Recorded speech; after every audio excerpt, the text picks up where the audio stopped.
Hey, what's up? It's your boy Agent Psycho, aka ToSniper98. This video is going to be about Nerofest 2019, and specifically we're going to be covering the lottery part of it, and only the lottery. If you're here for information about the challenge quests, you're better off referring to Hong's Reddit guide that I'll be linking in the description below, or go watch the Nerofest videos that I'm sure other YouTubers will be making in due time. So why am I making this video almost a month or so beforehand? There are three reasons actually. The first is that lottery farming is just that important in Fate Grand Order. For those of you new to the game, especially those who've joined anytime this year, or even to those who've been playing since before this year but don't really farm lotteries because you don't really see the point, give me a quick few minutes to explain why it's so important. First off, what is a lottery in FGO?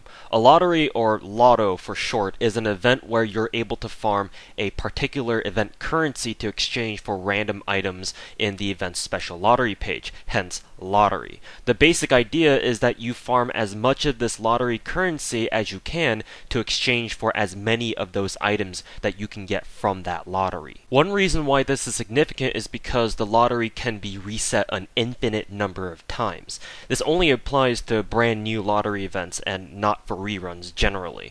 In rerun lottos, the number of boxes is fixed to a certain number so that you can't farm it indefinitely, but for the new ones, you can. So what hardcore farmers like me end up doing is grind out event currency as much as we can to exchange for as many boxes at the end of the event as we can. The word box here is a term that we use to describe one full lottery page before resetting. Another reason why this is important is because of the usually RNG nature of material drops in this game.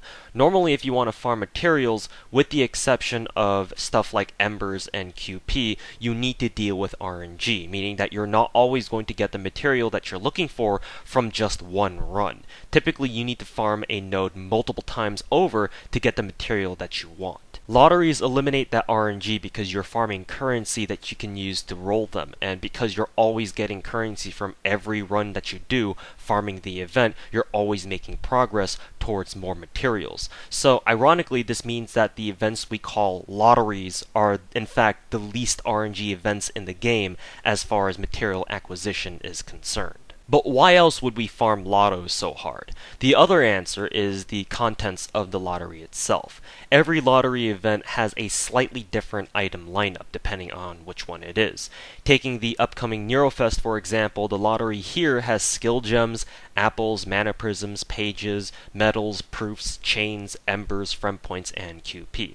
The items that are always in every lotto event are apples, embers, friend points, and QP. The others can change depending on the event. Each box for the first 5 boxes contains one 5-star event CE, in this case it's 2 goddesses, 3 legs, 1 gold apple, 2 silver apples, 3 bronze apples, 2 pages, 2 medals, 3 proofs, 3 chains, 1 of each class gold gem, 2 of each class red gem, 2 of each class blue gem, 25 gold embers, 15 silver embers, 45 mana prisms, 11,100 friend points, and 4,470,000 QP. For the 6th box, you no longer get copies of the event CE, but instead you get Nero's Bloomer costume key to unlock her costume in case you degenerate weebs like to jack off to Japanese school gym uniforms. For the 7th to 10th boxes, Nero's costume is replaced by a gold attack foe, and from the 11th box onwards you can no longer get gold or silver apples, the event CE, Nero's Bloomer's key, or more gold foes, but you still get everything else.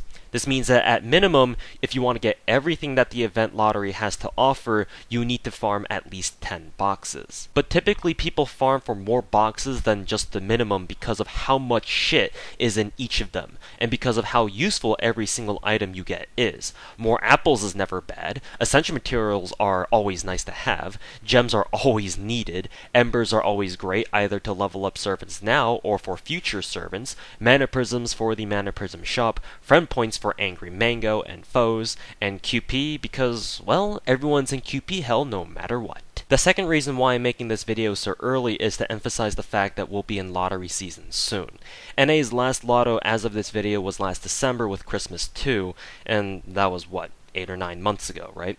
Starting next month, though, we'll have a stretch of 4 months where we'll have 3 lotteries in a row, starting with Nerofest, then the Christmas 3, and then ending with Da Vinci Rerun, which is the only rerun lotto so far where boxes are also infinite, just like the original. So spending these last few minutes emphasizing how important lotteries are to farm is to mentally prepare you guys for the fact that we've got a lotto rush headed our way, and that you should try to take advantage of it as much as you can. And even after this lotto rush ends, there will always be even more lotteries in the future, so hopefully you'll carry that same mentality into those future lottos as well. And the third reason, the simplest one actually, is because by making this video a month beforehand, you guys have some time to get the necessary servants leveled if you haven't done so already. The problem I saw with me making video guides like this in the past, especially for lottery events, is that typically, like everyone else, I'd make guides the week before the event comes out or something like that, or maybe even a few days before. And so I remember getting a few comments saying that it'd be nice if guides like these could be made while also giving people some time to get the appropriate servants ready for farming. But anyways, back to the topic at hand, Nerofest 2019, or Nerofest 3, as I'll be referring to it as. The rest of this video will explain the ideal farming nodes for this event and the teams that have been made to farm them in just 3 turns or so. I'll primarily be using Saber of Avalon's Nerofest guide, which I should also have linked down below, so please take a look if you want to copy it for yourself for when the event shows up. And of course, big thanks to him for making the guide. He's the one who did all, or at least most, of the hard work and the quick maths, and I'm just a guy on YouTube who spends too much money on a frickin' mobile game who's now making a video out of it. Just a note, both the guide and this video are only meant to help suggest teams for you to use. Obviously, depending on your account, which is a polite way of saying whether or not you're a big fucking whale in this game, you may or may not have the correct servants for some of the teams that we'll discuss, so you pretty much need to make do with what you got. And even if you can't 3-turn, minimizing the number of turns you need to clear any of these nodes is still important because that's still less time you're spending per run than you might have otherwise spent. And because you'll probably be farming a lot of boxes, any amount of time that you can save from each run adds up over time, meaning that you can farm more boxes in the same amount of time. So let's get into it. Nerofest 3 is split up into 3 parts: qualifiers, main, and finals. The best nodes for each part is the last node of each part. Sherlock and Helena for qualifiers, Ozzy, Nito, and Stella for main, and Kazgil and Nero Bride for finals. Let's start with qualifiers. For the sake of brevity, and for the sake of this video, I'll only go over the most ideal whale setups because SOA's guide goes much more in-depth with variations of whale teams, but I'll try my best to explain all the more budget and free-to-play teams for you guys. This is the qualifiers node you'll be farming. You've got 2 waves of archers and then Sherlock and Summer Helena at the end. The ideal team here is Nitocris, Lartoria, Fran, and Waver, and you use Nito's MP Wave 1, Lartoria MP Wave 2, and Fran MP Wave 3. Nito's biggest problem in Wave 1 is the Lamia with 30k HP, so she needs to be at least MP 4 so that Lartoria can use a Charisma to help Nitocris out and make her MP reliably clear this wave. If she's not, you'll need to rely on her insta-kill to varying extents, but keep in mind that insta-killing will be unreliable here because you're up against silver and gold enemies who aren't as susceptible to insta-kill as bronze enemies might be. And because Fran also needs the Charisma buff to clear Wave 3, it's best if you save Lartoria's Charisma if your Nito is not at least MP 4, because if you use it Wave 1 to help her, and you still can't 1-turn Wave 1, it'll wear off by the time you get to Wave 3, and you'll end up spending more time there too. Wave 2 is simple, just charge Lartoria and drop her MP. For this, have Nitocris in the 3rd position on your team so that with Plugsuit you can easily swap her out for Waver once she's killed off Wave 1. Wave 3 is why you have Fran on this team. Since you have a ruler and an archer, a nuke AoE Zerk is ideal, and Fran is the strongest one we have who doesn't rely on a conditional buff, or in other words, not Raikou. Note that for this setup, Fran does need at least a scope so that she can reach full MP with Waver's buffs during Wave 2. There are two budget teams for qualifiers. The first one is Arash with a starting charge CE like Limit Broken Imaginary Element, either Roma with scope or Jailter with regular Imaginary Element, Sparty with the event Lotto CE, 2 goddesses 3 legs, or 2G, and support Waver. Arash should be self-sufficient Wave 1 with his own battery, that's why you give him Limit Broken Imaginary Element. He then brings in Waver for Wave 2, who uses his buffs so that either Roma or Jailter can get their MPs to clear Wave 2. Remember that Jailter has her own 20% battery, which is why she only needs a regular Imaginary Element. Sparty also has a 30% battery, so with Waver and Mages he can hit 100% for Wave 3. He'll need 2G, but thanks to its event damage buff and the 15% MP damage buff that it originally has, and with all the other buffs that he gets from himself and Waver, he can actually solo Wave 3 all by himself, assuming that he has Limit Broken 2G, which eventually you should get since it's from the lottery. If you don't have Limit Broken 2G yet, you can just give him regular 2G, but you'll need to use Plug Suit Shakespeare for both the additional damage and the remaining 20% charge, since Shaky has both, which is really convenient. The second budget team is Jailter with Imaginary Element, Cha-Cha with 2G, and Waver with Mages. This isn't a 3-turn, but the goal is to use Cha-Cha, a Welfare Zerk, to clear Wave 3 by turn 4 instead. To do this, you need to have Cha-Cha generate at least 30% MP charge by turn 4, because Waver and Mages together will cover 70%.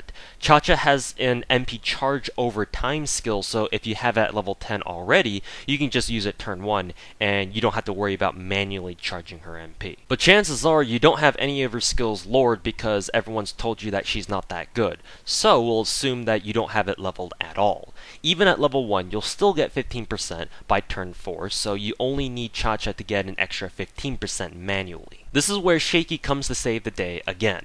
If you're fine with using Plug Suit, you can plug him in for, again, 20% charge and 40% buster buff, meaning that you don't need to level any of Cha-Cha's skills at all. But since you are 4-turning, Wave 1's enemies will attack, and if you're unlucky, they might target Cha-Cha, and she dies quick because she's a Zerk, so make sure to use Waver's defense buff turn 1 for some insurance against that. Next is main, and this is the node you'll be farming. You've got 2 waves of riders, and Ozzy, Nito, and Arash at the end.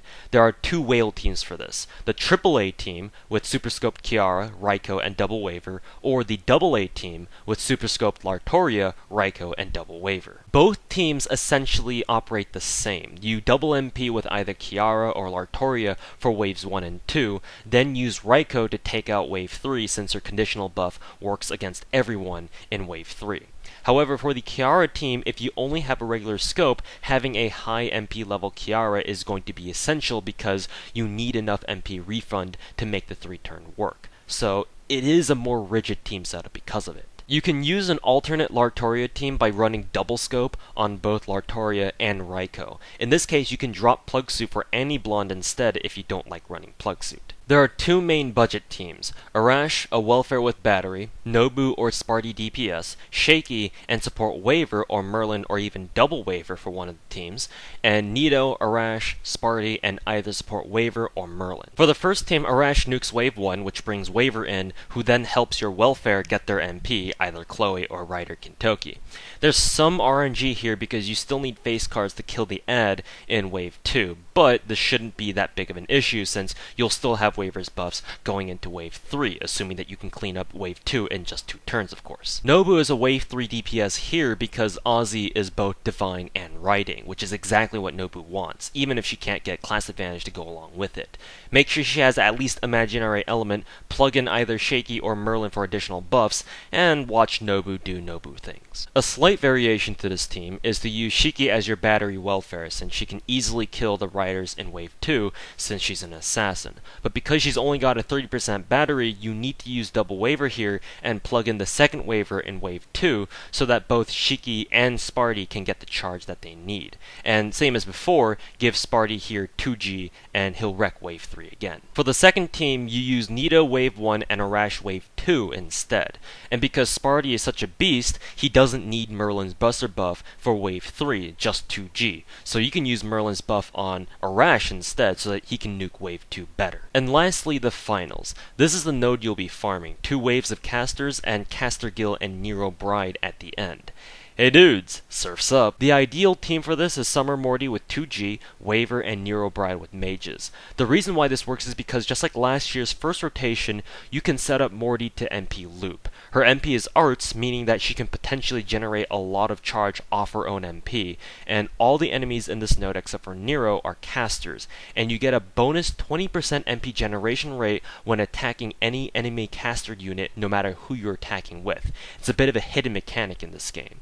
Plus, Morty's a rider, so she's just kind of the natural choice to use as a DPS here. But the real reason why Morty's loops work is because on top of everything that I just mentioned, any enemy you trigger overkill against, which is by attacking an enemy who's already at 0 HP, gives you an additional 50% MP generation rate. This stacks with everything else, hence why looping works for either arts or quick MPs. This is important to note because in Wave 2, the demon's HP is high enough where Morty can't get enough overkill hits to guarantee enough charge to go into Wave 3. This means that you need to damage the demon a bit so that Morty can get those extra overkill hits. For specifics on how much damage you need to do to the demon before you MP, please check SOA's guide for details. Mages is particularly useful here, both for its 20% charge and card shuffle in case you don't get Mordred's cards for the demon. If your Morty is only MP1, then consider using Helena with Plug Suit instead of Mages. Helena has an extra 20% charge that she can give Morty, and her color buff can give some more damage too. Skill levels are also pretty particular with this setup. If your Morty is anywhere from MP1 to MP3, you must have her skills at 10-1-10, and Nero Bride's skills at least 10-9-1 or better. If she's MP4, then Morty still needs to be at 10-1-10, but Nero Bride can be at 9-9-1. And if she's MP5, Morty can be at only 9-1-10, oh, big difference, right? And Nero can be at 9-9-1. The good thing about this node is that there's a big variety of teams that you can use that can also 3-turn, so chances are there might be a 3-turn team that's right for you. Consult with SOA's guide again for more details on team variants for this node. The budget teams for this node unfortunately aren't as budget as the previous ones, so you gotta make your own adjustments wherever you can. The first team is Nitocris, Scoped Alex, Trap, and Support Waver. Keep in mind that Trap needs his 50% battery before Nerofest arrives, and I don't think NA has that yet at the time of this video because we were supposed to have gotten it already, but for some reason it got delayed, thanks DW, and that even at MP5, he still can't one-turn Wave 3 by himself, assuming that you're taking 5 drop CEs, so you do need to phase card a bit at the end. If you have a Drake, she might do a better job than Trap here. Another budget team is LBIE Arash, Sparty, Saber Morty with 2G, and Double Waver, which isn't that budget, but whatever. This team works because as long as Morty has a high level mana burst, 30% charge, and 2G, even at MP1 she can wreck Wave 3, which is why I'm including it as a quote-unquote budget team. What do you mean you're gonna get spooked by Mordred at some point? The last budget team we'll discuss here is LBIE Arash, i.e. Medusa, and Sparty with 2G with Support Waver. Medusa has very low damage output right now, and she can't one-shot the demon because of it, so you may have to spend 2 waves there, so replace her with another 3-star rider like Alex, or better if you can. But Sparty can handle Wave 3 with just Waver's buffs and 2G like before. The other main issue with this team is that by this point you're taking only 3 drop CEs. By this point in the event, you want to prioritize taking more drop CEs because most likely the sheer amount of lottery currency drops you're getting by this point is good enough where you can afford to lose time efficiency in return for drop efficiency. So I'd only recommend using this team if you are truly free to play or you just don't have enough drop CEs to fill out your team. So to summarize, you have 3 nodes you'll be looking to farm that rotate out with each phase throughout the event. The free-to-play servants you'll want to level right now if you haven't already, because they're used extensively in these setups, are Arash, Spartacus, and Shakespeare. These are your priority servants because they're used in multiple phases of of the event, if not all 3. Next after them are Chloe, Kentoki, Jailter, Santa Alter, Nobu, and Shiki. Basically all your welfares. Typically these servants only specialize in one phase, maybe 2, but nonetheless you'll want to level them too. Lastly, level your Nitochrist, Helena, and Fran. Chances are you'll already have them leveled since they're all fairly popular waifu servants, but all 3 of them are great farmers and more than likely will see use during Nerofest. And that's it! Big thanks go to Saber of Avalon. He's been working on this guide since last December by constantly looking up farming videos from JP, China, and Taiwan, theory crafting teams, working with the smart boys over in the Atlas Academy Discord, and putting all his data together into this guide. So again, he's the one who did most of the heavy lifting, or at least a lot of it. I'm just the guy giving it the exposure it deserves, so please use it to help you come up with your own teams in preparation for Nerofest next month. Also check out Hong's Reddit post for a more text-based guide to Nerofest if you prefer that, and he also references SOA's guide there too. And of course, be on the lookout for Lord Ashura's guide whenever he gets done with that. Hopefully you guys like what you see here, and I'll see if I can make another one of these videos going into Christmas 3, which is our next Lotto event after Nerofest. Thanks for watching, and until next time, deuces.